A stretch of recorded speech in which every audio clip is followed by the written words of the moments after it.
जय हिंद दोस्तों, Tanvisha tourist guide के आज के इस वीडियो में मैं प्रवीण आप सभी का हार्दिक स्वागत करता हूँ। आज की इस वीडियो में हम बात करने वाले हैं थाईलैंड ट्रिप के बारे में। हमने यह ट्रिप क्रिसमस और न्यू ईयर के सीजन में किया था। तो इस ट्रिप में हमने क्या कुछ देखा, क्या क्या प्रोसेस है, होटल, साइट सीन, उसके बाद में बजट है, वीज़ा का प्रोसेस है और कनेक्टिंग फ़्लाइट वगैरह है, इन सभी के बारे में आज के इस वीडियो में हम बात करने वाले हैं। तो चलिए वीडियो को स्टार्ट करते हैं। उससे पहले अगर आपने अभी तक हमारे चैनल को सब्सक्राइब नहीं किया है तो प्लीज़ चैनल को सब्सक्राइब करना ना भूलिएगा। चलिए वीडियो को स्टार्ट करते हैं। सबसे पहले बात करते हैं कनेक्टिंग फ़्लाइट के बारे में। हमने हमारा सफ़र शुरू किया था नागपुर से मुंबई और मुंबई से फुकेत के लिए। तो सबसे पहले जब हम नागपुर एयरपोर्ट पर पहुँचे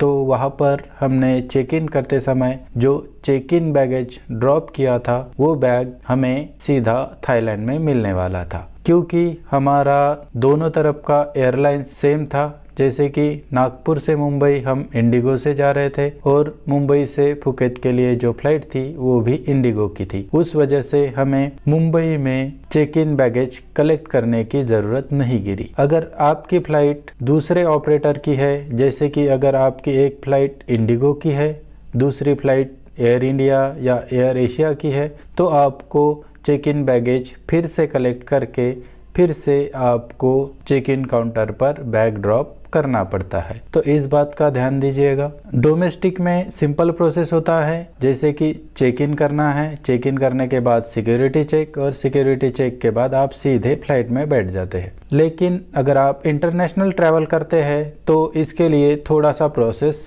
बढ़ जाता है। उसमें सबसे पहले आपका चेक इन होता है, उसके बाद सिक्योरिटी चेक होता है। सिक्योरिटी चेक के बाद में आपको इमिग्रेशन काउंटर पे विजिट करना होता है। इमिग्रेशन काउंटर पे आपको एक दो सवाल पूछे जाते हैं। अगर आप अकेले जा रहे हैं तो थोड़े ज़्यादा सवाल होते हैं। हमारे केसेस में उनको पता था कि वीकेंड है, न्यू ईयर है, तो उन्होंने सिर्फ इतना पूछा कि आप ट्रिप पे जा रहे हो, तो हमने कहा हाँ, तो उन्होंने ओके कर दिया, स्टैंप लगा दिया। उसके बाद में इमिग्रेशन कंप्लीट करने के बाद आपको अपने गेट नंबर पर जाके बैठना है। उसके बाद आपको अपने फ्लाइट में बैठ के अपने डेस्टिनेशन तक पहुंचना है। ये तो हो गई आपकी कनेक्टिंग फ्लाइट के बारे में। अब कुछ जगहों पर टर्मिनल चेंज की दिक्कतें आती है, जैसे कि हमारी फ्लाइट नागपुर से मुंबई के टर्मिनल 1 पर आने वाली थी और हमारी कनेक्टिंग फ्लाइट टर्मिनल 2 से थी। वैसे ही बेंगलोर में हुआ था। हमारी आने वाली फ्लाइट बेंगलोर में टर्मिनल 2 पे आई थी और कनेक्टिंग फ्लाइट हमें टर्मिनल 1 से लेनी थी। तो इन केसेस में एयरपोर्ट आपको फ्री शटल सर्विसेज अवेलेबल करा के देता है। इसके लिए आपको टर्मिनल के बाहर आना पड़ता है, एयरपोर्ट के बाहर आना पड़ता है। एयरपोर्ट के बाहर आपको ट्रैवल्स मिल जाती है, फुल एसी बस रहती है, उसमें बैठकर आपको एक टर्मिनल से दूसरे टर्मिनल की तरफ छोड़ा जाता है। ये फ्री ऑफ कॉस्ट होता है। इसमें सिर्फ आपका बोर्डिंग पास चेक करते हैं कि आपकी अगली फ्लाइट कब है। वो हिसाब से आपको फिर एक टर्मिनल से दूसरी टर्मिनल की ओर वो छोड़ते हैं। तो इस बात का ध्यान रखिए। आप अपनी कनेक्टिंग फ्लाइट ले रहे हैं तो उसमें ये समय भी ऐड कर लीजिए। टर्मिनल चेंज करने के लिए लगभग आधा से पौन घंटा लगता है। वो डिपेंड करता है आप कितने जल्दी एयरपोर्ट से बाहर निकलते हैं और आपको कितने जल्दी बस मिलती है, क्योंकि कंटिन्यू बसेस नहीं रहती है। कभी कभी बीच में 10 से 15 मिनट का गैप रहता है, तो उतना गैप भी आपको कवर करना पड़ता है। तो वो हिसाब से आप अपनी कनेक्टिंग फ्लाइट का टाइम थोड़ा चेक कर लीजिए। उसके बाद बात करते हैं वीज़ा की। तो वीज़ा में हमें जाते वक्त इंडिया में सिर्फ पहले दिन का होटल और लास्ट दिन, जिस दिन हम फ्लाइट में बैठने वाले थे उस दिन चेकआउट करने वाले थे, वो होटल, ये 2 होटल की बुकिंग पूछे थे। साथ में हमारे आने जाने की टिकट चेक किए थे। उसके बाद में हम जब थाईलैंड में पहुंचे तो थाईलैंड में ना ही कोई फॉर्म फिलअप करना पड़ा और ना ही कुछ, सीधे इमिग्रेशन की लाइन में लग गए।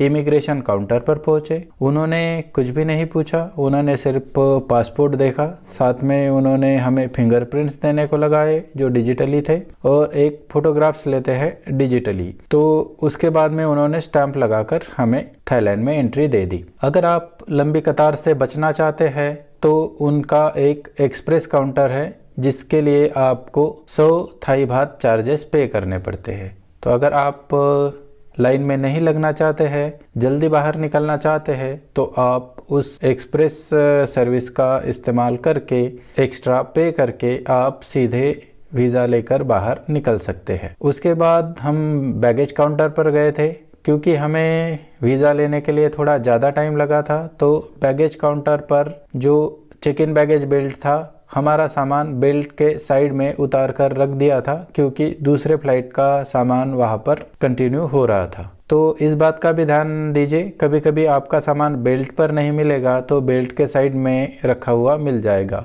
उसके बाद में बात करते हैं सिम कार्ड की। तो आप चाहे तो सिम इंडिया से ही परचेस कर सकते हैं। आप जैसे ही इंटरनेशनल ट्रैवल करने के लिए अपने गेट नंबर की तरफ जाते हैं तो आपको वहां पर सिम के काउंटर्स मिल जाते हैं, तो वहां से आप एक आध सिम परचेस कर सकते हैं। हमने मुंबई के एयरपोर्ट से ही थाईलैंड के लिए सिम परचेस कर लिए थे, तो हमें टाइम पर कोई दिक्कत नहीं आई। जैसे ही हम थाईलैंड में लैंड हो गए तो हमारा सिम एक्टिवेट हो चुका था। हमने हमारे कैब ड्राइवर को कॉल लगाया, हमारी लोकेशन के बारे में बताया, तो वो हमें जल्दी से पिक करने आ गया। तो वहाँ पर जो समय खर्च होता है वो आपका बच जाता है। साथ ही अगर आप करेंसी कैरी करना चाहते हैं तो हम आपको सजेस्ट करेंगे कि आप फॉरेक्स कार्ड का इस्तेमाल करें, क्योंकि हर जगह आसानी से कार्ड एक्सेप्ट किया जाता है और कैश कैरी करना काफ़ी मुश्किल होता है, थोड़ा रिस्की भी होता है। तो वो हिसाब से आप